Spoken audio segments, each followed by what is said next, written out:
sinagot ni Congressman Terry Redon ito pong paratang ni Congressman Leandro Libiste. Kasi sabi po dito ni Congressman Terry Redon, super sinungaling si Congressman Libiste. Bumuelta si Bicol Saro Party List Representative Terry Redon sa akusasyon ni Batangas 1st District Representative Leandro Libiste na mayroon umano siyang higit 100 million na insertion. Sa panayam sa kanya ng programang Sa Totoo Lang ng 1PH, sinabi ni Redon na imposible ang paratang dahil ngayong taon lang siya naging kongresista at wala siya sa Kongreso noong binabalangkas ang 2025 national budget. May punto din naman. So ngayon mga kababayan, kung titingnan nyo, biglang nag-comment dito si Cathy Binag. Ayan o. Pinagtatanggol pa si Libiste. Sabi dito ni Cathy Binag, basahin muna natin yung comment niya ha. Wala ngang imposible sa gobyerno na to, di ba? Papasok ka pero nakaayos na lahat, kaya ka maingay. Yan po yung sabi dito. Pero kung titingnan natin ang pagkakaalam ko, parang si Yan Suwan nata yung dating representative ng Saro Party List. Pakitama na lamang po ko, wait lang. Yan Suwan, punta tayo kay models. Yan, sabi nga dito, hindi naman si Redon nag-insert nung sinasabi ni Libiste. Si Kong Brian Yamsuan ang representative noong panahon na yon. Ayan hindi po si Redon. Pero ang sinasabi kasi kaya nga itinama ni Ted Pailon, eto pong si Libiste para hindi mapahiya. Kasi sinasabi niya na may insertion. Etong sina Congressman Terry Redon, yung party list niya. Ngayon mga kababayan, di ba itinama siya ni Ted Pailon? Kasi nga, ang may insert talaga noong mga panahon na yon ang representative ng Saro Party List ay eto pong si Brian Yamsuan. Siya po mga kababayan yung nag-insert ng sinasabing 100 million na proyekto para sa 2 kalsada po ata, mga kababayan. So ngayon, dito pa lang sa anong ito, talagang makikita nyo na sablay na ang sinasabi ni Congressman Leandro Libiste. Kasi kung pagbabasihan po natin, etong interview ni Katunyeng, yung kaninang DD-set na nagtatanong kung totoo ba yung nasa title natin, eto pakinggan mo. Kasi mga kababayan, talagang napaamin po ni Katunyeng, etong si Congressman Leandro Libiste na yung pangalan ng kanyang nanay na si Senator Loren Legarda naando doon po talaga mga kababayan sa listahan ni Cabral. So ngayon ito, pakinggan po natin etong full exclusive interview dito po kay 1st District Batangas Representative Leandro Libiste. Pakinggan nyo mga kababayan Representative Leandro Libiste ng Batangas 1st District. Congressman, magandang morning. Si Katunying po ito. Kumusta po kayo? Magandang umaga po, sir. Opo, gusto ko lang mainggit uli. Na-distribute nyo na po ba lahat yung 250,000 Noche Buena packs ninyo dyan? Lumampas po ng konti. Dami po kasing mga humahabol. Ganun po. Gaano po ang nadagdag? Baka mga 275,000. Grabe, And again, ito po galing sa inyong sariling pera, hindi po government funds to, Congressman, Opo. At actually, pati yung staff ng Kongreso ay binigyan na rin namin ng tig-isang Noche Buena pack. Lahat ng staff? Opo, parang ngayon lang po may nagbigay sa kanila ng pamaskot. Ganun po ba? Well, anyway, sigurado masaya sila na nandiyan kayo at namigay kayo ng regalo sa kanila. Congressman, puntahan po natin yung pinakamainit pa ring balita ngayon. Ay, shoutout po pakisubscribe si Kuya Butato. Guys, pakisubscribe Ayan, Merry Christmas din po. Ayan, shoutout po kay Mama Marian Thomas din. Merry Christmas din po. Anyway, tuloy natin. Yung tungkol sa pagkamatay ni Undersecretary Cathy Cabral. Anong nabalitaan niyo po ba ito? Ano ang naging reaction po niyo, Congressman? Yan. You're not gonna believe what happened. Kasi, tell me alam niyo yung malupit dito sa interview na ito ni Katunying, mga kababayan. May pinakita siya ditong CCTV footage ni Congressman Leandro Libiste na kalalabas lang ata o papasok pa lang ata sa opisina ni Undersecretary Cabral. Eto, tuloy pa natin. Dahil lamang ito ay isang individual na may pamilya, kung hindi din dahil maraming importanteng impormasyon alam niya. At at least yung kanyang files ay nandyan pa. At sana pwedeng isapubliko ito para malaman ng taong bayan sino talaga ang nagpapondo ng mga proyekto sa DPWH budget. Opo. Kailan po kayo huling nagkausap ni Yuse Cabral, Congressman? Actually, matagal na po dahil hindi na din siya pupunta sa mga hearings sa Kongreso. Pero ang files na binigay niya noong September 4 ay nasa akin. At para maintindihan ko yung files na ibigay niya sa akin, may isang taong malapit sa kanya Ah. na nagbibigay din sa akin ng impormasyon mula sa kanya. At nanghihinayang din ako dahil pagkatapos ng Pasko, actually dapat magkita kami para may iba pang mga files daw at iba pang impormasyon na sinabi niya nais niyang ibahagi sa akin dahil I think si Yusek Cabral ay talagang willing na mag-cooperate sa mga investigasyon tungkol sa flood control projects. At for whatever reason, she was not happy with how the investigations were going. And if I may just say, nanghihinayang ako na hindi siya ang ginawang state witness dahil ang ICI mismo ang nagsabi sa akin nung bumisita ako noong November 18, si Yusek Cabral ang may pinakamaraming alam tungkol sa mga proyekto sa buong DPWH. Hindi, totoo nga naman. Totoo din naman kasi mga kababayan, si Yusek Cabral ang may pinakamaraming alam dyan sa mga kalakaran ng proyekto, insertion, at siguro may alam din siya sa mga kickback, yung mga 20%, mga kababayan. So ngayon, kung titingnan po natin, di ba dapat bago ka maging state witness, unang-una dapat sumasalang ka sa restitution, mga kababayan. Although sinasabi na nasa proseso yun ng batas at dapat nasa pahuli. Pero kung iisipin po natin mga kababayan morally, dapat talaga kung gusto mong maging state witness, dapat bukal sa loob mo na magbalik ng mga ninakaw mo sa kaban ng bayan. Kasi kung tutuusin mga kababayan, ito pong si Undersecretary Cabral, baka marami na po itong nakulimbat sa kaban ng bayan, lalo na at siya ang tinutukoy na kristal para malaman mga kababayan yung mga kasangkot dito po sa maanumalyang flood control na ito at mga insertion na nangyari dyan po sa DPWH mga kababayan at mga proyekto ng gobyerno. Anyway, tuloy pa natin. So ang sinasabi po ninyo,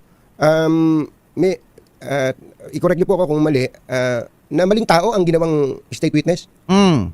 Hindi ko naman po sinasabing hindi dapat ginawang state witness yung mga witness ngayon. Pero I think it's opportunity na hindi din siya ginawang state witness dahil yung mga site inspection ay hindi magbibigay ng impormasyon tungkol sa sino ang nagpapondo ng mga proyekto. Yung files sa Office of Planning sa Central Office ng DPWH ay may ganitong impormasyon. Alam naman po natin lahat na hindi lang mga kontraktor ang dapat managot. Kung hindi din po ang mga politiko na sa likod nila na nag-insert ng mga proyektong ito sa budget. At yun po yung hawak ni Yusek Cabral. Did you officially tell the ICI na gawin pong o i-consider na state witness si Yusek Cabral? Opo, nung nandun ako sa kanilang opisina, sinabi pa nga din nila na oo, siya nga Kasi mga kababayan, sabi nga dito, ibinigay o pinilit mong kunin Tagalog nung kinuha mo libiste. Inoperan mo pa? Hindi kasi para mga kababayan ganito Wait lang, may papakita ako sa inyo Kasi ayon dito sa nakita nating kayo na lamang yung bahalang humusga kung ito ba ay may katotohanan o wala, mga kababayan. Pero isa lang yung totoo. Nung nakakita si Harry Roque ng mga hubad na katawan ng mga kalalakihan, ang sabi ni Harry Roque, I'm home!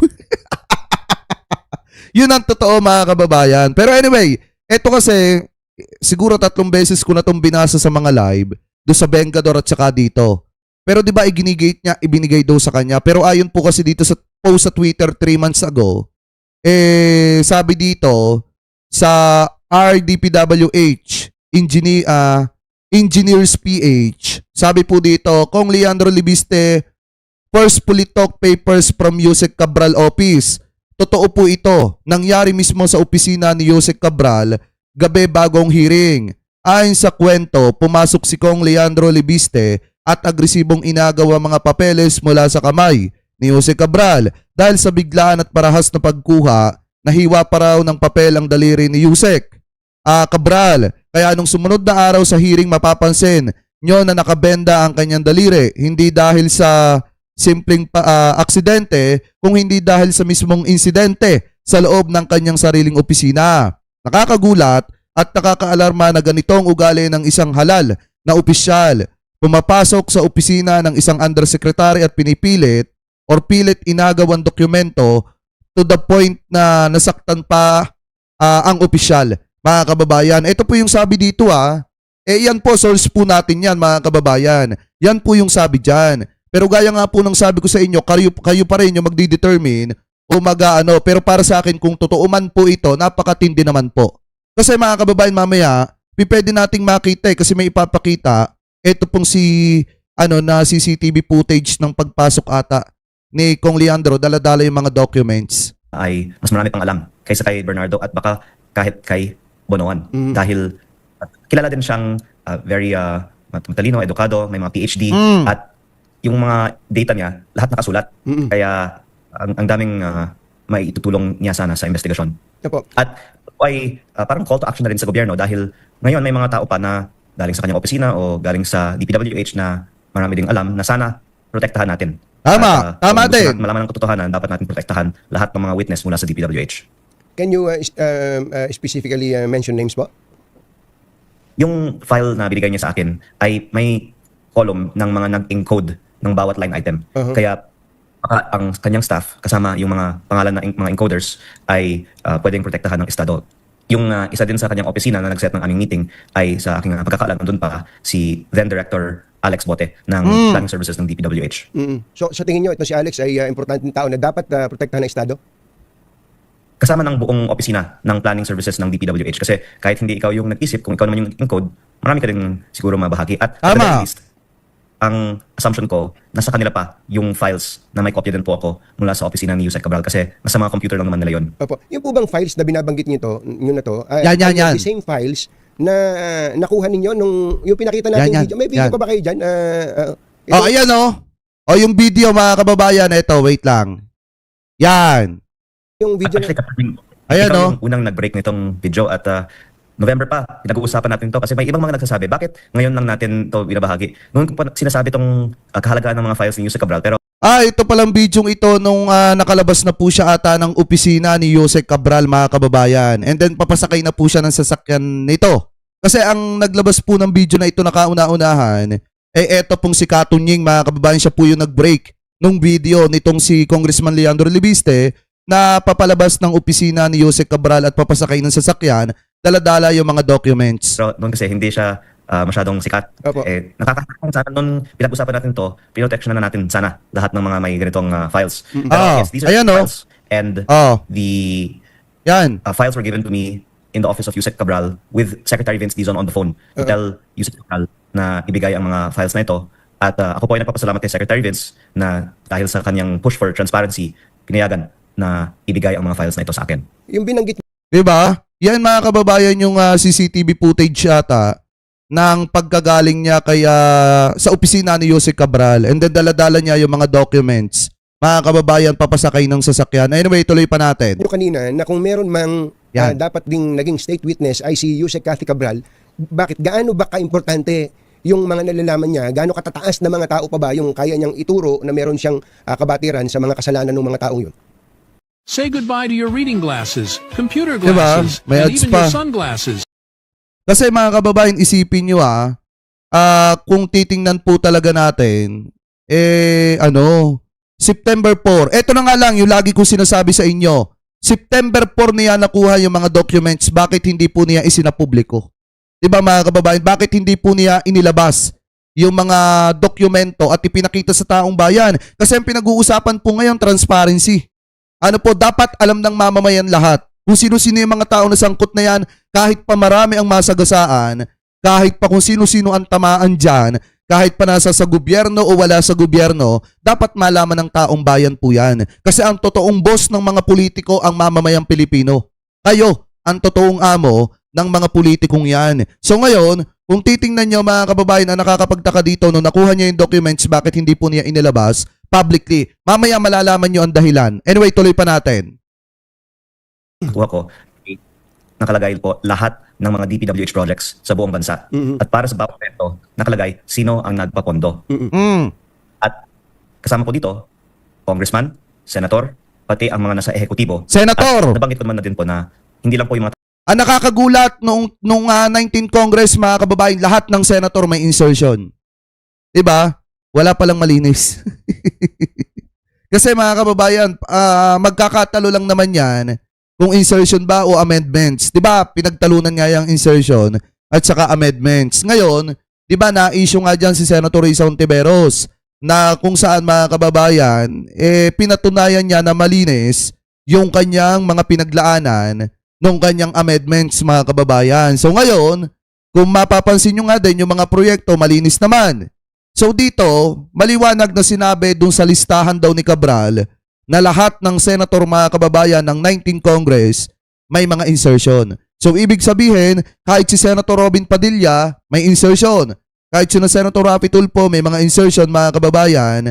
At kahit pa yung tawag dito, kahit pa yung mga nakikita ninyo, sina Chis Escudero, maliwanag naman na may mga insertion yan, sina Senator Bato meron din. Diba? So ngayon ituloy pa natin. Mga taga-DPWH, pati po mga sekretarya at undersecretary ng ibang mga ahensya ay may mga DPWH budget insertions para sa mga flood control projects. Medyo, Yan. medyo pasensya na kayo ha. Medyo natutuliro ako doon. Paano ang ibang cabinet members, ibang undersecretaries ng ibang department ay merong insertion sa DPWH o nagpapa-project sa DPWH?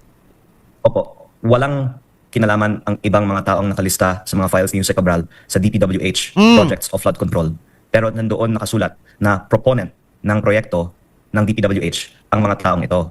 At ang maaaring isipin ng taong bayan ay yung mga flood control projects ginawang parang bonus o compensation sa mga kawani ng gobyerno. Kasi siguro kung investigahan natin ang mga flood control projects na ito, meron mga mismo yung mga contractor na ngayon iniimbestigahan ng CI at ng ombudsman ang gumawa ng mga proyekto na ayon sa files ni Yusek Cabral 1 year before ay pinopose ng mga mataas na opisyal ng gobyerno.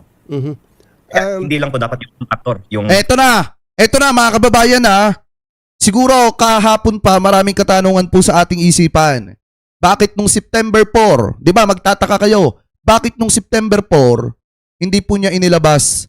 Ano po, September 4, September 5, kasi September 4 napapunta sa kanya yung documents na naglalaman ng mga pangalan ng mga proponent sa mga insertion ng mga proyekto, mga kababayan. So ngayon, syempre, napapunta ng September 4 sa kanya, mapapaisip kayo, ano ba ang dahilan? Bakit hirap na hirap siyang isa-publiko yan kahit hinamo na siya ni Congressman Terry Redon na isa-publiko yung hawak niya mga dokumento, mga ebidensya, bakit hindi po niya isinapubliko yan? So ngayon, eto siguro ang posible na kasagutan po dyan, mga kababayan. Ito tuloy natin.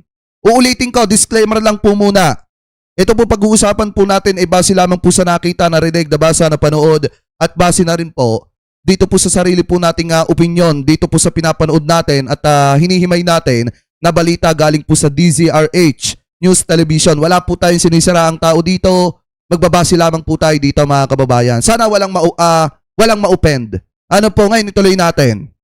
investigahan. Ito Dapat na. sa bawat isang proyekto, sino ang nagpapondo at lalabas po doon sa files na kasama din po mga Ito na. kawani ng gobyerno na walang kinalaman naman sa DPWH. Okay, so may congressman, may secretary, pati sa ibang department, undersecretary, pati sa ibang department. Sino pa? Mga senador, may mga senador, I'm sure. Opo, sa listahan. Yan. You always wondered why that app Kasi sa totoo lang mga kababayan, hindi talaga siya makakalusot dito sa tanong ni Katunying. Kasi may sarili palang record na hawak. Ito pong si Katunying mga kababayan. Anyway, tuloy natin. Katunying, ikaw naman yung nag-break ng balita na may listahan ng insertions ng mga senators, di ba? Opo, At hindi lang po sa DPWH may insertion, pati din po sa BICAM, di ba? May Opo. list of it. Lahat ito ay magandang investigahan sana, pero ang lumalabas, hindi nila nilalabas ang mga listahan ng mga insertions sa publiko. Yan na, Baka yan dahil na. Pag lumabas ito, hindi lang isa ang matatamaan. Baka buong Kongreso at Senado at Ehekutibo ay matatamaan kung lumabas ang mga listahan. Sa Senado po, meron po bang senador na walang insertion? Sa listahan Sa- sa file, according to the files of Undersecretary Cabral? Sa aking pag-aaral ng listahan, wala akong alam na wala. Ibig sabihin lahat ng senator may insertion mga kababayan. Magkakatalo na lang yan kung insertion o amendments. Ano po yung nangyari doon? Diba? So ngayon, maliwanag na sinabi po lahat daw ng senator may insertion. So kahit si Senator Robin Padilla, si Bato de la Rosa, si Bongo, sino pa ba? Yung mga senator ng 19 Congress, mga kababayan, si Raffy Tulfo, may mga insertion po yung mga yan. Kasi lahat daw ng senator ni lahat po. Anyway, tuloy pa natin. Lahat ng senador, ayon o base sa files ni Yusek Cabral, ay may insertion. Ako po ay humingi ng paumanhin sa mga senador, pero ayon sa aking pagkakaalala sa kanyang files na may kopya po ako dito sa aking laptop, wala po akong maalalang hindi kasama sa listahan. Ito po ay anong Yan. period po, Secretary? Secretary, Congressman, I'm referring to the 2025 budget. 2025 budget. So, pasensya na kayo, I have to ask this. Ano? Yan. So, ang inyo pong nanay ay wala po dyan sa listahan o nandun sa listahan? first time for you to ask this and I can say, nandyan. Nako! Tinanong ko siya at sinabi niya, hindi naman niya alam yung mga nakalista dyan. At sa mga senador actually, pinakamaliit ang sa kanya. Pero Hindi, insertion pa din yan. Insertion pa din yan. Di ba mga kababayan? Ano yung sabi? Nag-sorry pa. Si Katon niya yung tinanong. Yung nanay niyo po ba kasama sa listahan ni Cabral? Sad to say, kasama. Mga kababayan. Pero, tinanong daw niya at hindi daw po alam ni Senator Loren Legarda yung mga nakalista daw doon. Ano po yung mga nakalista daw doon sa, siguro sa insertion, na nakalagay po yung pangalan niya, yung nanay niya, pangalan na nanay niya. Ito para sa akin para naman pong tawag dito, para naman pong ang hirap paniwalaan na nagpa-insert ng 1 billion pesos. 1 billion pesos pero hindi alam kung ano yung mga nakalagay na, mga nakaline item. Di ba mga kababayan? Kung saan gagamitin yung in-insert na 1 billion pesos mga kababayan. Ito tsaka sinabi ni Congressman Leandro Libiste na maliit daw yung insertion ng kanyang nanay. Pero 1 billion pesos, maliit pa ba yun? 1 billion pesos. Billion po pinag-uusapan natin, hindi million. Billion po. Anyway, tuloy pa natin. tinanong ko siya talaga at sabi niya hindi niya alam ang mga ito pero kinukumpirma ko po na lahat ng tinignan ko ay nandyan sa listahan. Sa listahan ko po, meron akong sariling listahan. Yan. I would like to confirm, nag-compare notes naman tayo, na ang inyo pong ina, si Senator Loren Legarda, ang may pinakamaliit nga ay 1 billion ang kanyang insertion sa 2025 budget. Yung listahan niyo po, na meron din po akong kopya mula sa iba namang source, ay yung BICAM, I think, insertions, di ba po? Kaya ang nasa BICAM na insertions ng senators ay mga nasa 120 billion pesos sa 2025 PWH budget. On average, maka 5 to 6 billion per senator. At sa net naman, baka mga average of 1 billion lang per senator. Pero kung ano po ang average, yung mami ko ay mas mababa po dahil hindi naman siya nagre-request. Pero parang compensation ang lumalabas ang mga insertions na to. Dahil kahit naman hindi ka eksperto sa flood control, pinapapili ka pa ng lugar kung saan papondo ng flood control project. Kaya parang naging normal na kung ikaw din ng gobyerno, may flood control insertion ka. Opo. Insertion pa din yun. Insertion pa din yun mga kababayan. Ngayon, di ba nabanggit ni Congressman Leandro Libiste na inaalam niya pa daw. Inaalam niya pa daw kasi nasangkot yung nanay niya eh. Nakalagay yung pangalan ng nanay niya. So kaya pala hindi niya mailabas mga kababayan kasi inaalam niya pa. Kailangan bago niya ilabas yung dokumento, siguro, in my personal opinion, kailangan malinis muna siguro yung pangalan ng kanyang nanay doon. Kasi nakalagay po yung pangalan ng kanyang nanay eh. So yan yung sagot sa ilang araw na pagtatanong natin kung bakit hindi niya mailabas-labas yung mga documents. Kasi kasama pala po mga kababayan sa listahan ni Cabral yung kanyang ina, may insertion din. At ayon po kay Congressman Leandro Libiste, pinakamaliit po yung insertion ng kanyang nanay na nagkakahalaga ng 1 billion pesos. Ano po mga kababayan? Maliit pa ba yun? Maliit pa ba yung 1 billion pesos? Ito yung 612.5 million pesos ni Sara Duterte. Hinahabol pa natin mga kababayan. Malaki na yon.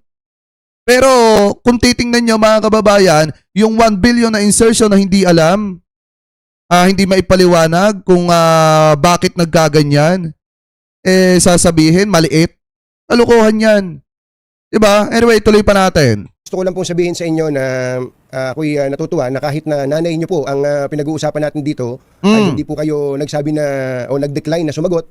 Instead, ay sinabi niyong oo, kasama ang inyong ina sa may insertion po.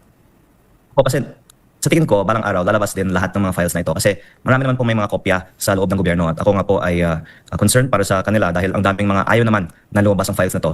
Pero kung may dosenang tao na may kopya, hindi naman mapipigilan na balang araw lalabas po lahat ito. Opo, gaano po kadelikado at kaimportante on the other hand na lumabas po o isa publiko ang files na Sa publiko na yan!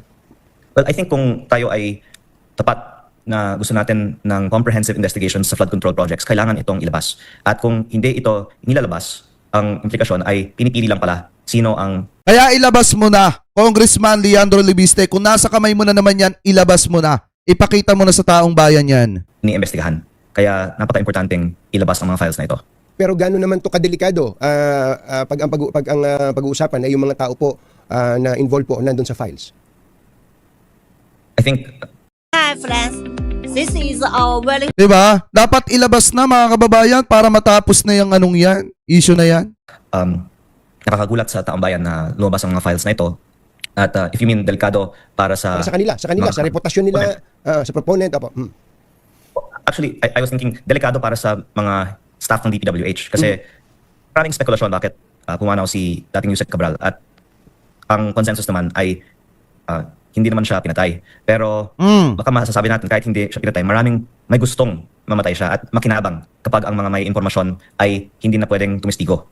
At ako ay natatakot para sa safety ng mga staff sa planning services ng DPWH kasi ayaw nga ng marami na luwabas ang mga files na ito. Pero para naman po sa mga proponent sa listahan, maraming mga... Hindi, natatakot nga siya para dun sa staff ng mga DPWH planning, ganyan mga kababayan. Nasa kamay niya na nga yung listahan Bakit hindi niya pa ilabas?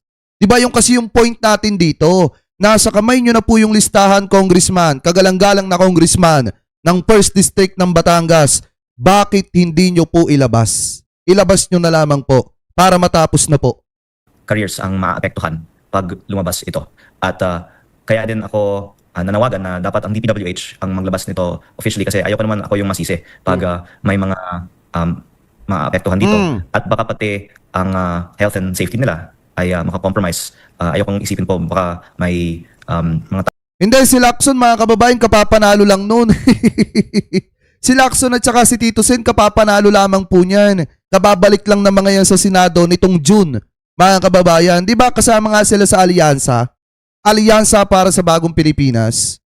Kaya ang pinag-uusapan po natin ng mga senator na may insertion dito, yung mga senator ng 19th Congress mga kababayan. So kasama dyan sina Bong Revilla syempre.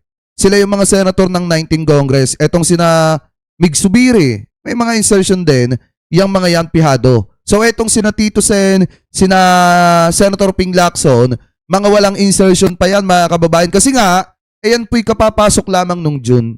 Dahil kapapanalo lang nila. tao na emotionally maapektuhan Yes, pag lumabas posible. Pati si Lito Lapid mga kababayan. ito. Congressman, yung po bang files na yan, paano nyo siya tinitingnan? Ito po ba ay katotohanan o baka naman may mga nakalagay dyan na hindi naman totoo, inilagay lang niya just for the sake of writing it down, o baka naman meron din siyang intensyon in the future na meron pong ilagay na tao dyan, pangalan, pero wala naman talagang kinalaman? Ang files na ito, naniniwala po ako ay totoo dahil ito naman ay internal at hindi naman inihanda para ibigay sa akin. Tama. Ang files ay para sa kanilang internal na gamit. At maraming mga notes tulad ng SMB, parang nakalagay doon, ito ay ni-refer ni SMB o may actually column nga para sa internal notes na in-encode Kaya ang isa naman na pwedeng linawin ay baka hindi naman talaga yung taong nakapangalan ang nagbigay, pero baka nililay lang sa taong yun kasi yun nga yung sabi ng nanay ko sa akin. Never naman niya kinausap si Yusek Cabral tungkol sa project, kaya baka pwedeng ipaliwanag paano nakapasok ng mga project na yan sa mga listahan nito kung may mga kumakausap kay Yusek Cabral on behalf of other people. At baka lalabas naman din itong lahat pag balang araw lumabas ang mga files na ito. Meron po bang Ilabas na. naman yung files na ang reference ay hindi lang 2025, say 2022 o kaya earlier? Opo, may mga nakita din akong files si Yusek Cabral every year. At para gumawa ng budget kasi, kailangan talaga ng ganitong klaseng mga files. Hindi naman lang po lahat handwritten files, di ba? Opo. May mga Excel spreadsheet. At nandun po sa kanyang opisina at nakita ko din po ang files stretching back many years. Pero binigay po ba niya sa inyo yung files sa inong panahon ni Pangulong Duterte o Yan. umpisa ni Pangulong Bongbong Marcos noong 2022, 2023? Hindi po yung many years back, pero yung Hindi. Dapat kasi mga kababayan, kung gustong malaman yung katotohanan, bakit hindi pa tawag dito? Bakit hindi niya kinuha lahat-lahat? Nilubos-lubos na sana niya. 'Di ba? Pamula dapat nung 2016 hanggang 2025. Dapat kinuha na po niya para malaman naman ng taong bayan kung sino ba yung mga timawang na kinabang na yan sa pera ng mamamayan. Ngayon, ang problema kasi mga kababayan ko, konti pa lang yung nakahawakan niyang ebidensya, sinasabi niya, transparency. Paano magiging transparency kung hindi alam yan ng mamamayang Pilipino? Di po ba mga kababayan? Anyway, tuloy pa natin. earlier years po ng 19th Congress, meron din akong certain data about it. At ang masasabi ko ay mas maganda kung ang DPWH mismo ang magsa publiko ng lahat ng mga available files nila. Pero hindi po ba fair din na sabihin na kung ilalabas man yung file na to ng 2025, ilabas na rin pati yung iba pang mga files Tama! na pinag-uusapan Totoo! insertion o ng mga proponents na kung sino-sino? Kaya po, gusto ko sana ang DPWH ang maglabas dahil kung ako, baka hindi full picture, di ba? Mas maganda kung maglabas as much as possible na para fair naman na hindi lang Ganto na lang. Congressman Leandro Libiste, bigay mo na lang sa akin yan. Ako na maglalabas. O gusto mo, interviewin na lang kita. Tapos labas mo na lahat. Pakita mo na lahat. Diba mga kababayan, para tapos na. Para nang sa ganyan, makita na natin kung sino ba yung mga kurap na yan. Na mga nakinabang sa mga insertion, kickback at saka mga tawag dito, mga pangungulimbat ng pera ng taong bayan. Alam nyo kung napapunta lang sa kamay ko yan, ilalabas ko na yan. Di bale nang may mangyari sa akin mga kababayan, at least ang mahalaga, makilala ninyo kung sino ba yung kung sino ba yung mga nasa sa likod ng mga insertion na yan. yung malaking budget sa recent years ang makikita natin. At sa 2025 naman, pinakamalaki ang budget. Ang 2024 din malaki. Nagkataon kasi na lumaki ang DPWH budget. Pero tama po kayo na magandang ilabas ang lahat. Actually, Katunying, if I can also share one thing. Go ahead pa. Over the weekend kasi may isa akong kasamahan sa Kongreso na nanawagan na ilabas ko na lang ang files. At unang-una, ipinakita ko na po ito sa ICI at sa Ombudsman. At nananawagan ako na ang DPWH ang maglabas nito sa publiko. Pero dahil may isa akong kasamahan na nanawagan na ako ang maglabas, Opo. pwede ko ilabas sa inyong show ang insertions niya. Sige po, sino po ba yung nagre-request na yan na ilabas yung listahan? Ito po si Bicol Saro Party List Representative Terry Redon. Sige po, go ahead po. Meron po ba siyang insertion? Ayan.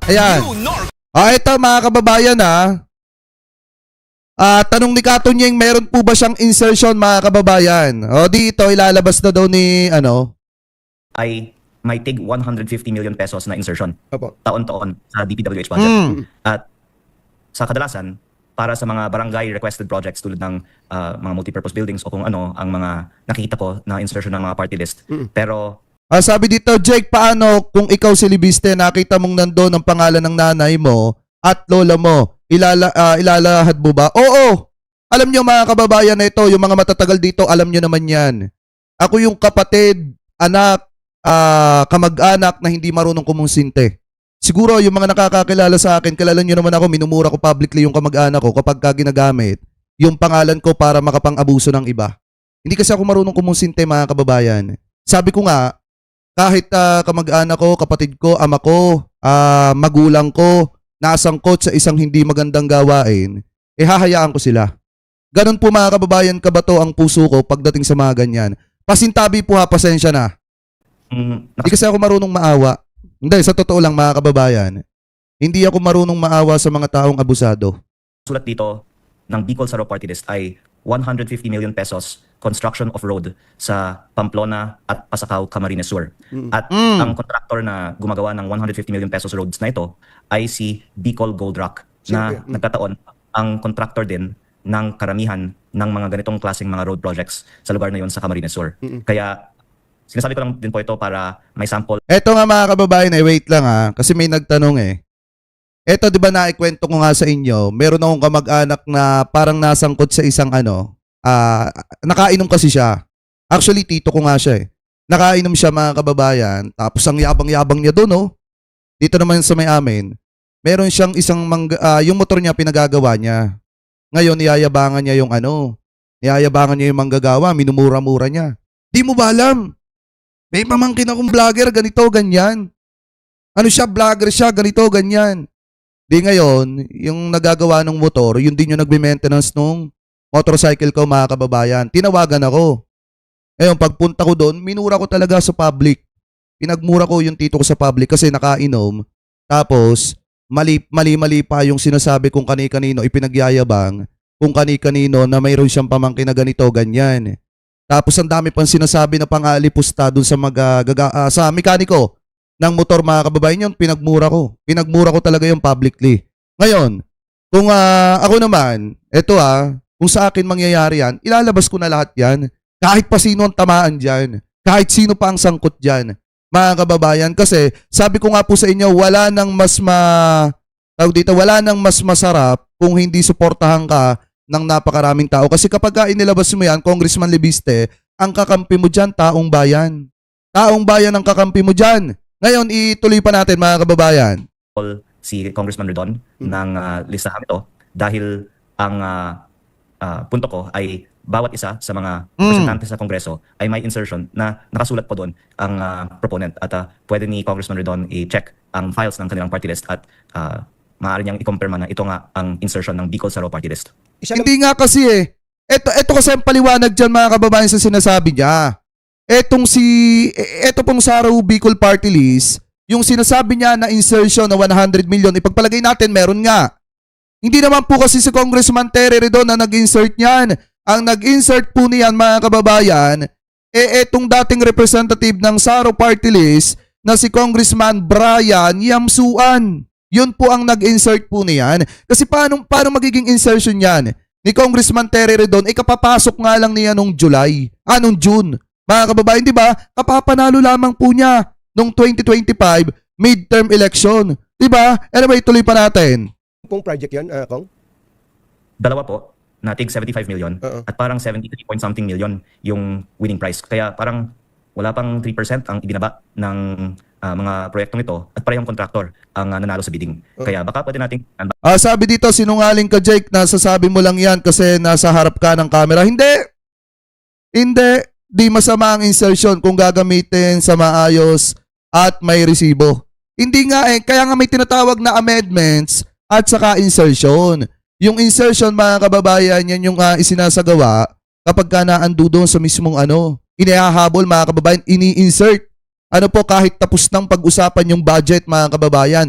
Yung amendments naman, yan yung mga ipinapasok na talagang may mga paglalaanan na proyekto. Ngayon mga kababayan, yung insertion masama yan. Yung amendment, yun pa ang maayos-ayos. Kasi ngayon may mga naka-line item na kung saan gagamitin, naka-line up na yung paggagamitan mga kababayan. Yung insertion kasi, yan yung basta inihahabol, ipinapasok mga kababayan. Kaya nga dyan yung mayaman yung mga politiko Diba? Anyway, ituloy pa natin. bakit sa lugar na ito, puro na lang parehong contractor ang nananalo at kung may kinalaman sana ang contractor na ito sa proponent, yun po ay halimbawa bakit mahalaga ang listahan ito. Kasi basically, pwede nating tignan ang mga arrangements ng bawat proponent sa mga contractor. Para po kay Congressman Terry Redon, kung nakikinig siya, you can call us para po masagot niyo yung binanggit ni Congressman Libiste. Pero Congressman, 150 lang po ba talaga yung kay sa Bicol Saro for 2025? Opo, kasi yan ang standard sa Kongreso. Walang extra, walang extra. May bilyon-bilyon pang iba sa lugar na yon na hindi ko alam kung sila din ay may kinalaman doon. Kasi ang itinutukoy ko ay yung mismong nakapangalan sa Bicol Saro Party List. At Eto napansin nyo, bakit itinanong ni bakit itinanong ni Katunying kung 150 million lang yung sinasabing insertion mga kababayan ng Saro Bicol Party List. Kasi kung titingnan po ninyo, ang pagkakaalam ko kada taon, may sadyang budget ang mga party list na 150 million.